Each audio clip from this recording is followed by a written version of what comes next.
Hey. Welcome to Oh My Gosh. She's practiced. I was going to say, she's practiced. Trying. She's practiced. She is not going to do it. I don't have to practice. Right. She's like resisting. I don't want to make you so self-conscious about it because it's endearing. No. It is. I love because it. it's what? Endearing. Yeah. Right on. And it's, yes, it is. Oh my gosh. Because, okay, so the idea that I am at war with God, that's a hard one for me to wrap my head around. Mm-hmm. And like, as I was reading the chapter this week, and I'm like, this work, we have to sit with it, right? It's not like I can hear that idea and then just get it, like make that connection.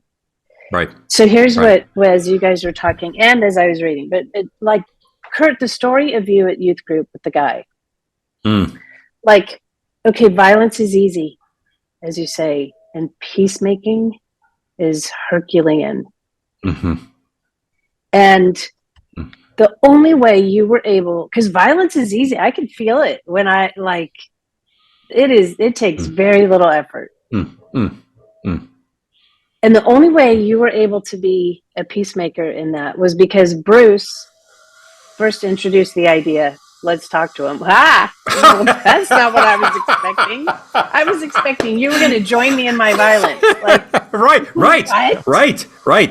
You signed the treaty with me. Yeah. No. He goes to war with me. Right. Yeah.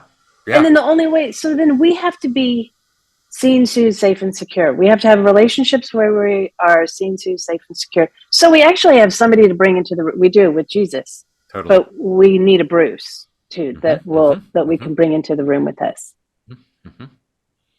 Totally. And no matter how much we want to separate people from embodying Jesus, we can't. Nope. No. Yeah, when Curt, when you were talking about the practice that you do of forgiveness, and you were saying, and there's all these people that I could line up, and I'm thinking, but is the war, is what you're saying in this chapter, the war isn't even really with them. With each one of those individuals, the war is with their creator. Right. And who put them there in the first place. And that's the Right. Yeah. Right. The man you put in this place, the woman you put in this place. Yeah. Everything you do to the least of my brothers. That's right. Yeah. They're proxies. They're standing in for God. Yeah. And it'd be much easier for me to blame them, because if I actually had to contend with God, yeah, that's not going to be fun. It's not going to go so well. No. Yeah. So then this other thing that came up for me this week as I was, again, reading the chapter and thinking things through, and this is going to be part of the game that Pep and I play where we say something and then Curt makes sense of it. Right. But so I've been doing this new thing. It's a longer, not riveting story, but I write every day, journal a little bit every day, at least 2 minutes. And I've been doing it in the morning, and I have become aware of how much anxiety I wake up with, which until I wrote about it, until I started writing, I wasn't even aware of it at the front of my mind. And so I wake up with this anxiety, and I think, after talking about this chapter, like, I am so afraid I am not going to get what I want or what I think I need. And then my response to that is trying to appease the gods that I serve. Yep, totally. And that does not get me what I think I need. No. It just reinforces being afraid of the gods. Yes. Right. Yeah. Right.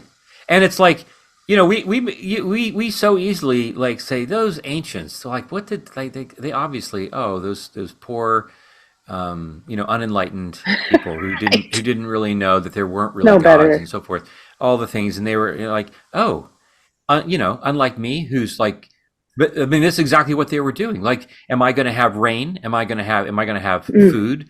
Are we going to have progeny? Right? Are we going to have enough to, help, Right.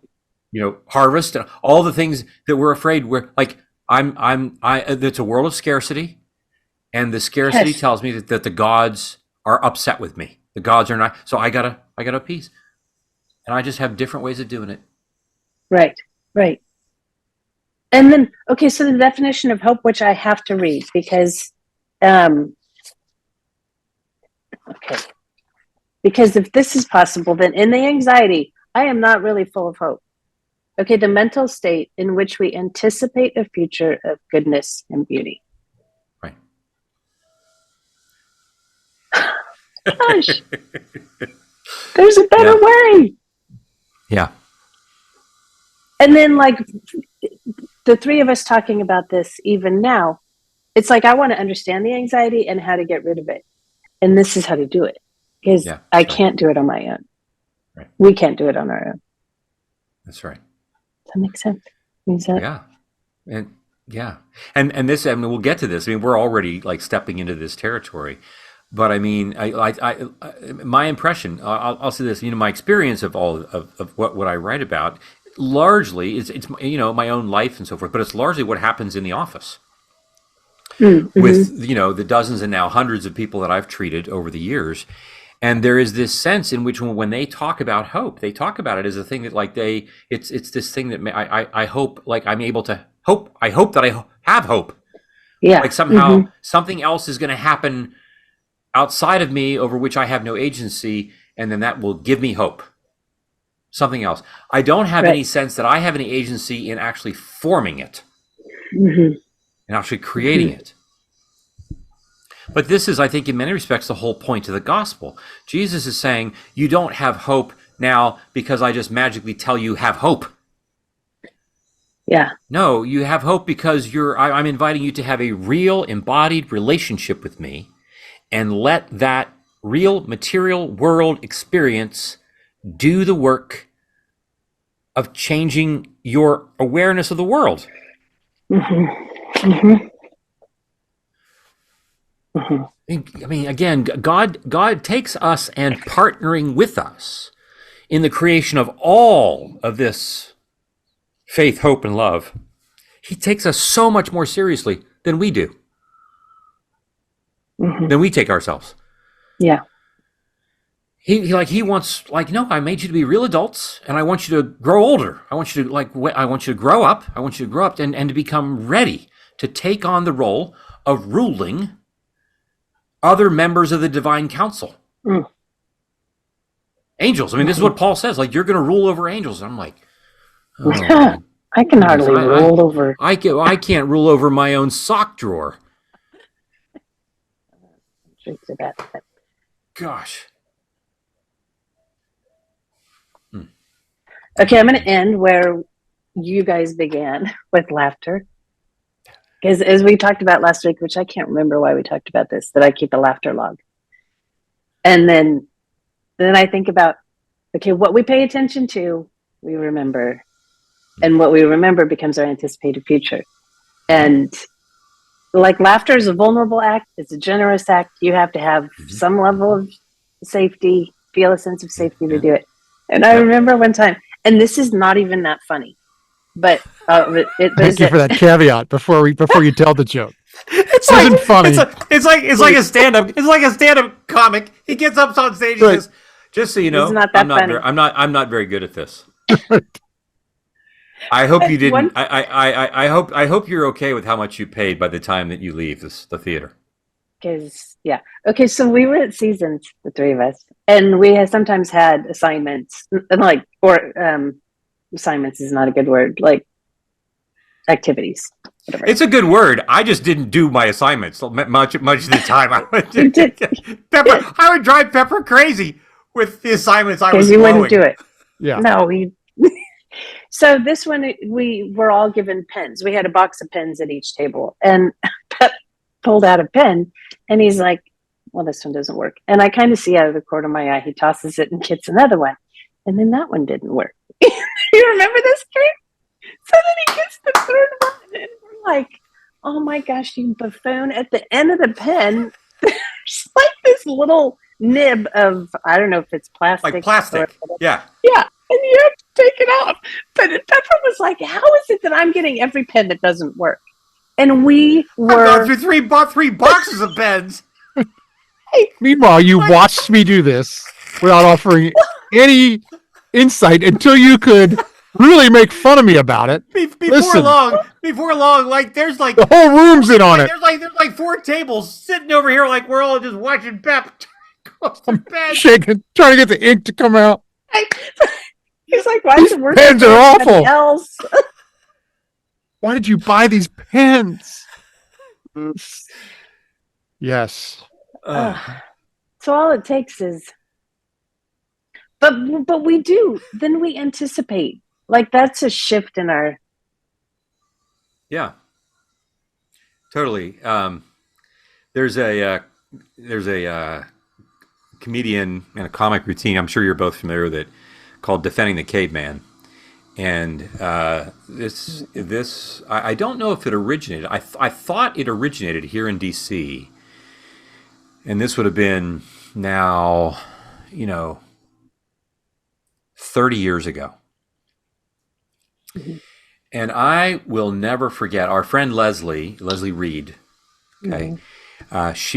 She said, "Hey, there's this show. We got to go." And so there were a bunch of us from our Covenant group that all went together. And it was, in this intimate, packed, hot room, like down in some basement is what it feel like you're going to, where all feels you're not in some theater, right? Because right. He's just getting started. And I have a foggy memory, but it felt like he just went for 90 minutes. He just goes for 90 minutes. And I mean, the laughter, the vulnerability, the openness, how thick it, he didn't give you any breathing space. I mean, you might have, as he then goes to the next part of the story that he's telling, it's like one long monologue that's all the parts are connected, and all like you only had maybe 15 seconds, maybe 20 seconds at the most. In between, you're being doubled over with laughter. And of course, it's happening. Everybody else around you, this kind of corporate 90-minute space of utter vulnerability and joy. Mm-hmm. And you think there is a major element of what heaven is like. Mm-hmm. That is this. That, every couple of days, there's going to be a stand-up routine. Hey, I hear down the street there's going to be a stand-up routine tonight. We're all going, and this felt sense of peace through that kind of laughter. That is something that is like, and that I forget the artist's name, the comedian's name who developed this and who started this, but like. The amount of so beauty, to Pepper, to your point, beauty and work, the amount of work that went into his writing. Oh my God. And delivering the timing, who knows how many hours of practice that he'd had with other smaller, venues, people in his living room, whatever you're talking about as he gets ready for all this. Rob Becker. Okay. Yeah. Right. Exactly. I mean, yeah, just and like they say, like the comedians, like they are the ones who are willing to say what everybody else in the room is thinking, but is unwilling to say. Right. And just yeah. This was great today, you guys. Thank you. Sometimes I forget we're recording. Yeah, no, which isn't the best quality for someone who's hosting a podcast. Oh yeah, whoops. Yeah, the person's already walked their dog. They're now in their car. Yeah. They're just like, look, I gotta go, guys. I gotta take a shower. Could you please wrap this up? Yeah. So I can, Exactly. I can't wear my AirPods into the shower. Exactly. Yeah. All right. Until next week, All right, you guys. All right. Yep. Love you Thanks, guys. Love you.